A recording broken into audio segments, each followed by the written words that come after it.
इनकलाबी के साथ मैं हूं शाहिद नज़ीर चौधरी। दोस्तों, आज की वीडियो में अदाकार मोहम्मद अली और शमीम आरा की ज़िंदगी का एक इंतहाई दिलचस्प, अनोखा और बिल्कुल यूनिक वाक़या मैं सुनाने लगा हूं, जो मेरे मेंटोर अली सुफियान आफाकी साहब, जो मोहम्मद अली साहब और शमीम आरा साहिबा के बहुत करीबी उनके दोस्त थे, वो उनसे सुना भी करते थे। अली सुफियान आफाकी साहब ने इस पर बहुत मुख्तसर एक कहानी बयान की थी, लेकिन इसी से मिलता जुलता उन्होंने कुछ अपना वाक़या भी सुनाया था।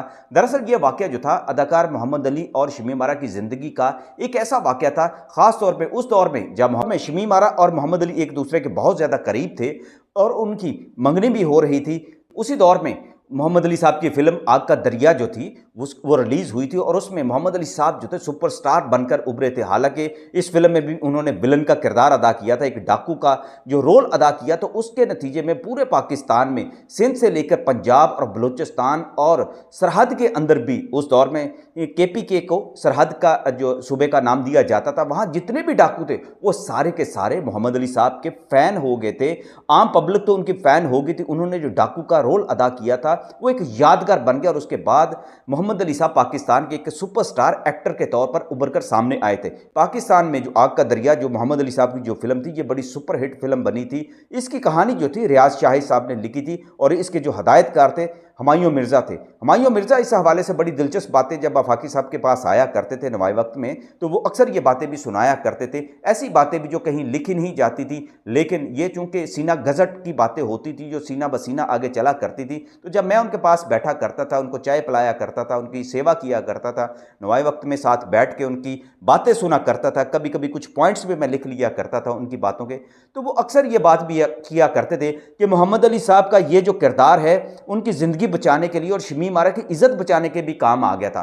तो इस पर वो बड़ा दिलचस्प वाकया सुनाया करते थे कि उन्हीं दोनों में, यानी कि 67 में जब खुर्शीद अनवर साहब ने अपनी फिल्म हमराज बनाना शुरू की थी, ये बड़ी सस्पेंस वाली एक फिल्म थी जो जिसकी हदायतकारी भी खुद खुर्शीद अनवर साहब जैसे बहुत बड़े मौसीकार ने दी थी। इसका स्क्रीन प्ले जो था वो भी खुर्शीद अनवर साहब ने लिखा था। इसकी मौसीकी जो थी वो खुद भी मौसीकार आज़म खुर्शीद अनवर साहब ने दी थी। इस फिल्म की शूटिंग जो थी वो करके जब शमीम आरा और मोहम्मद अली साहब ने फैसला किया कि हम कराची से अपनी गाड़ी यानी फिएट जो ली थी, उस दौर में शमीम आरा ने नई नई गाड़ी ली थी, इस पर ही हम लाहौर चलेंगे, तो मोहम्मद अली साहब कहने लगे कि हमें जो है ना बाय रोड जाने की बजाय हमें जहाज़ के ज़रिए जाना चाहिए। लेकर वो कहने लगी मेरे पास तो गाड़ी है, गाड़ी तो अब जाएगी, लाहौर जाएगी। लिहाजा शमीम आरा साहब की ज़िद के बाद मोहम्मद अली साहब ने गाड़ी का जो स्टीयरिंग संभाला और उस हमराज की शूटिंग के बाद वो वहाँ से निकले और उनका ख्याल था कि 2 दिन बाद हम जो है लाहौर पहुँच जाएंगे बड़े आहिस्ता आहिस्ता। जब सक्कर के करीब पहुंचे तो मैं आपको पहले बता दूं कि गाड़ी में उस वक्त जो शमीम आरा की वालदा और मोहम्मद अली साहब के जो मैनेजर थे वो भी उनके साथ थे। गाड़ी जब सक्कर के करीब पहुंची तो यकायक शमीम आरा कहने लगी कि मेरे दिल में जो है शिकारपुर जाने का भी जो है तमन्ना जाग उठी है। मैं शिकारपुर का जो ताज़ा जो है अचार लेकर जाना चाहती हूँ। वो अचार खाने की बड़ी शौकीन थी और शिकारपुर के लिए लोग उनके लिए ख़ास तौर पर अचार भी भेजा करते थे। वो कहने लगी इसी बहाने मैं अपने कुछ मेहरबानों से भी मिल लूँगी। ये मेहरबान कौन थे? मोहम्मद अली तो नहीं जानते थे, लेकिन मोहम्मद अली साहब ने कहा कि इस वक्त हमारा शिकारपुर जाना खतरे से खाली नहीं होगा, क्योंकि शाम होने को आ रही है और दोपहर का वक्त है, कहीं से भी डाकू आ सकते हैं। लेकिन शमीम आरा कहने लगी आपके होते हुए, आपके तो पूरे पाकिस्तान में डाकू जो मद्दाह हैं, हमें कौन पकड़ेगा। खैर, मोहम्मद अली साहब जो एक जीदार इंसान थे वो शमीम आरा की बात में, जवानी का वैसे भी ऐसा ज़माना होता है जब महबूब ऐसी सिफारिश करे तो फिर तो बात माननी पड़ती है। इंसान तो अपनी गर्दन भी कटवा देता है, ऐसे में क्या उसकी मर्दानगी का भी सवाल होता है। और मोहम्मद अली साहब ने कहा कि चलें ठीक है, हम चलते हैं। लिहाजा उन्होंने सक्कर से गाड़ी जो थी वो शिकारपुर की तरफ मोड़ दी। अब थोड़ा सा फासला जब उन्होंने किया, जंगल के करीब से गुजरने लगे तो डाकुओं ने उन्हें पकड़ लिया। अब जब डाकुओं ने उन्हें पकड़ लिया, गन पॉइंट पर उन्हें लेकर जाने लगे, जंगल के अंदर लेकर जाने लगे, तो वो बिल्कुल उन्होंने नहीं पहचाना उस वक्त कि मोहम्मद अली साहब हैं ये और ये शमीम आरा हैं। उन्हें बिल्कुल उनकी पहचान नहीं थी। लेकिन जब वो उन्हें अपने ठिकाने पर ले गए सरदार के सामने गए, तो सरदार उन्हें देखकर ही जैसे चौंक गया। मोहम्मद अली को देखते ही उसको पहला तो गुमान यही गुजरा कि तुम कहीं पुलिस के मुखबर तो नहीं हो, तुम्हें देखा है मैंने कहीं। तो मोहम्मद अली साहब को फ़ौरन से पहले यही ख्याल आया कि इसने मेरी फिल्म देखी होगी। तो मोहम्मद अली साहब ने फ़ौरन तेज़ी के साथ उसको राम किया और कहा कि मैं अदाकार मोहम्मद अली हूँ, मेरी फिल्म आपने देखी होगी आग का दरिया। डाकुओं के उस सरदार के अलावा भी बहुत सारे और डाकुओं ने भी वो फिल्म देखी थी कराची जाकर, और उन्होंने जब मोहम्मद अली को अपने सामने देखा तो वो कहने लगे उसमें तो आपने मूंछें लगाई हुई हैं और अपने सर पर पग बांधी हुई है, आप तो इसमें पैंट शर्ट में हो, आपकी तो मूंछें भी नहीं है, आपके साथ ये जो लड़की है ये कौन है? वो कहने लगे ये वही लड़की है जिसने मेरे साथ फिल्म के अंदर डांस किया है, गाने गाए हैं। अब ये बड़ी आसान बातें थी जो मोहम्मद अली साहब कर तो बैठे। उसके बाद डाकू तो बड़े खुश हो गए, वो कहने लगे अच्छा अच्छा अच्छा ये तो बहुत ज़बरदस्त हुआ, तो फिर आज की रात तो हम यहाँ पर आपके गाने भी सुनेंगे और आपसे डांस भी करवाएंगे।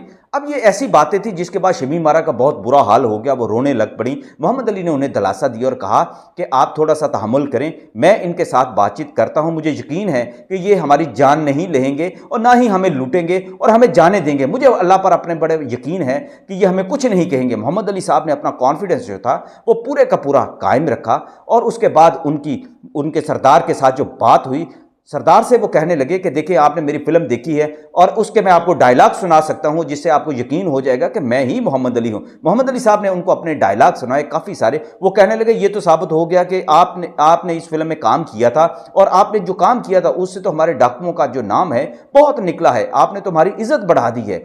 तो आप ये मुझे बताएं कि ये जो लड़की जो साथ थी, ये जो अदाकारा जिसको कह रहे हैं, ये यहाँ भी डांस करे तो हमें पता चले कि ये वाकई एक डांसर है, अदाकारा है, इसने भी फिल्म में काम किया और ये गाना गाए। मोहम्मद अली साहब कहने लगे कि ये तो मुमकिन नहीं, क्योंकि फिल्म के अंदर जो गाना है वो कोई और गाता है, गुलकार गाता है।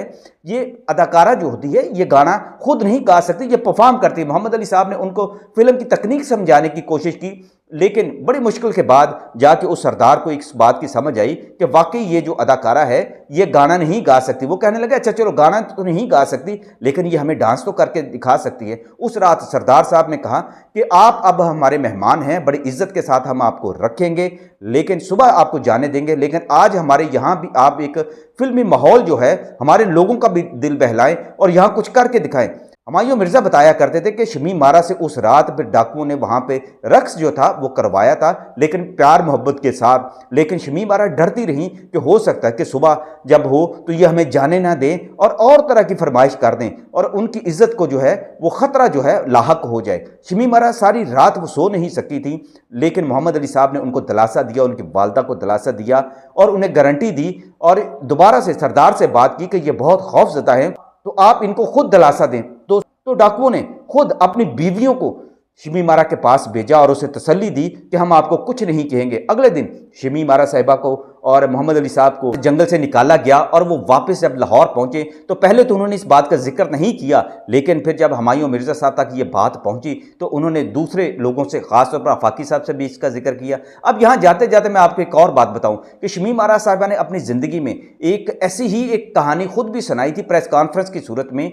वो इसलिए कि जब मोहम्मद अली साहब के साथ उनकी शादी नहीं हो सकी थी तो उन्होंने सिंध के एक वडेरे के साथ जो थी वो शादी की थी, लेकिन इस शादी के हवाले से एक ड्रामा भी क्रिएट किया गया था जिस पर शमीम आरा साहिबा ने कहा था कि लाहौर से कराची जाते हुए गाड़ी में उनको शिकारपुर के करीब उनकी गाड़ी को अगवा कर लिया गया था, गाड़ी समेत अगवा कर लिया गया था, जिसके बाद उनको जबरी तौर पर एक वडेरे के घर में रखा गया। कुछ इसी तरह की कहानी थी, लेकिन फिर बड़ी मुश्किल से लोगों को डालकर वहाँ से उनकी कई दिन के बाद जो जान छूटी थी, वो इस तरह की एक कहानी भी जो थी वो बाद में गर्दिश में आई, जिसके बारे में मेरे मेंटोर अली सुफियान आफाकी साहब ने भी लिखा। बहुत सारे जितने सीनियर सहाफ़ी हैं उन्होंने भी इस वाक़े पर लिखा था कि शमीम आरा साहिबा की ये जो बात है कि डाकुओं ने उन्हें पकड़ लिया था और उसके बाद जबरी तौर पर उनसे शादी भी की गई थी और वडेरों ने उनको पकड़ लिया था, ये किसी को हजम नहीं हुई थी। लेकिन आज भी इस हवाले से लिखा जाता है कि उनकी शादी जो थी जो सिंध के वडेरे से बाकायदा एक मुआहदे के तहत हुई थी, लेकिन किसी डाकू ने उन्हें नहीं पकड़ा था।